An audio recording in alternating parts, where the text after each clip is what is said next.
I like how I keep changing. Like, I don't know, maybe I'm trying to present the appearance that I'm not just sitting here all day binge making videos. But anyway, there's a major Aquarius stellium in the chart for next month, and this is something that you may or may not be aware of. But I just wanted to show you and just see like how crazy this chart is coming up. So okay, so this is the chart for today, January 23rd, and it's kind of funny. The moon's in Gemini, and I'm just like making so many videos today, and I'm so caffeinated. But so that just seems fitting to me. But anyway, that's not what I'm trying to talk about. So if you go forward, this program better work. It's not a program, it's a website, but it's a great website, planetwatcher.com. But anyway, if you go forward, just keep going forward. Here, wait, hold on a second. Like at the time of my making this video, we already have Mercury, Sun, Jupiter, and Saturn in Aquarius. February 1st, it looks like Venus goes into Aquarius. Or, yeah, February 1st, I think. And then we just need to go forward to the Aquarius new moon when the moon is also in Aquarius.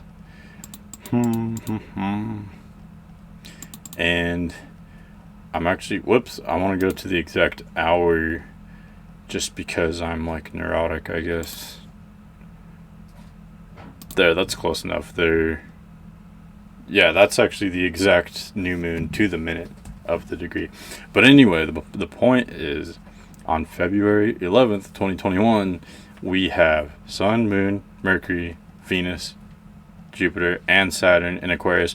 Not only that, but going backwards in the order that I just read them. Well, actually, technically, if you have the moon first. But if you have the moon first, so just moments after the new moon, they're actually all in order. So you'd have the moon. Here, let's just go forward just to show you what I'm talking about. The moon is leading the pack. The moon is the fastest moving planet.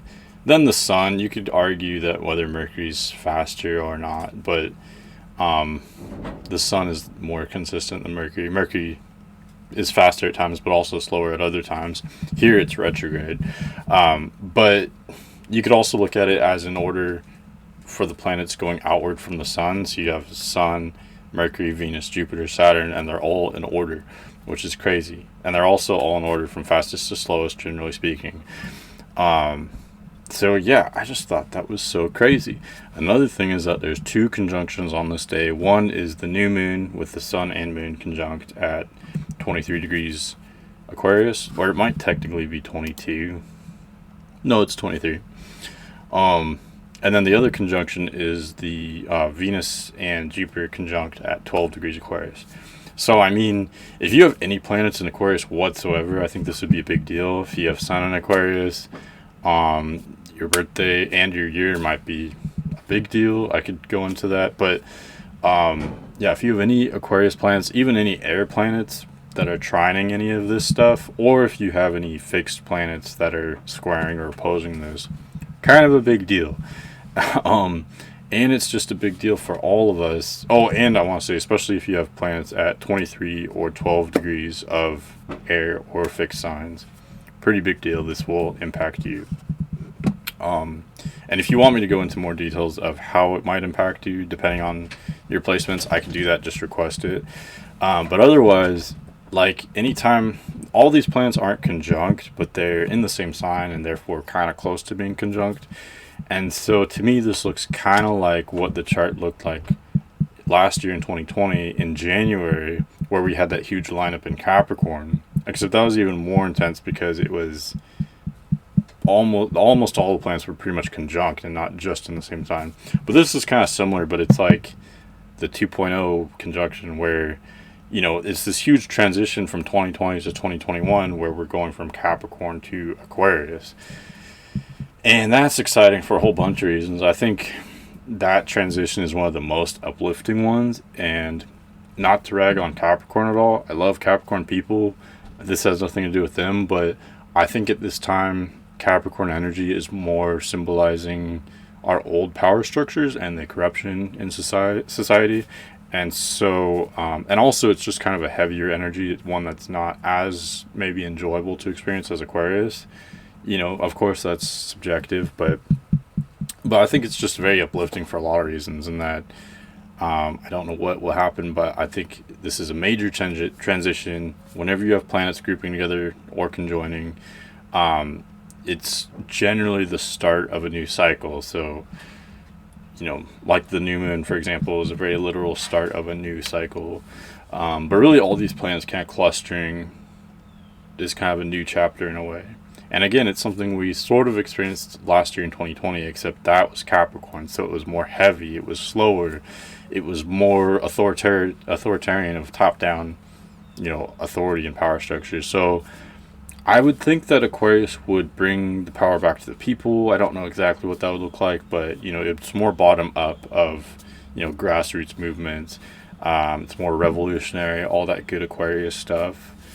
And yeah, but the bottom line is, I just thought that was a crazy looking chart, right in the middle of Mercury retrograde. So yeah, something to look at. Last year, I even made a video as that huge Capricorn lineup was happening, and I said at the time that, you know, I thought something big and explosive was going to happen, but it was actually relatively quiet. And then I was accurate when I said that only later we could look back and see that everything was starting then, like COVID was starting to get out of hand right around that time. And that's what defined, you know, the new chapter that we're still in.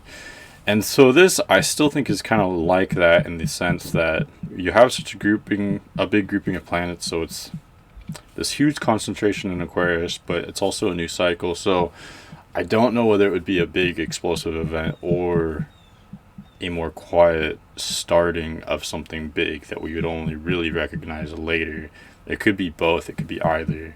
But either way, it's this huge concentration in Aquarius. Like, I think half the planets are in Aquarius, because there's 6 there, and it's all the visible planets too, minus Mars, which is in Taurus. But yeah, there's 6 planets in Aquarius, and only 1, 2, 3, 4 planets in any sign other than Aquarius, like all the other signs combined. So there's more planets in Aquarius than all the other signs combined. So yeah, a huge focus on society, on group dynamics, on, you know, I'd like to think you'd bring the power back to the people, but again, that's kind of vague. So just something to look out for, February 11th, especially if this impacts you personally. But anyway, I just wanted to point that out. Something that I'm kind of excited for, just to see how it's going to play out. So yeah, let me know your thoughts on that. And as always, thanks for watching. If you have any other suggestions, anything you'd like to hear my thoughts about, please let me know in the comments. Thanks for watching, and I'll see you later.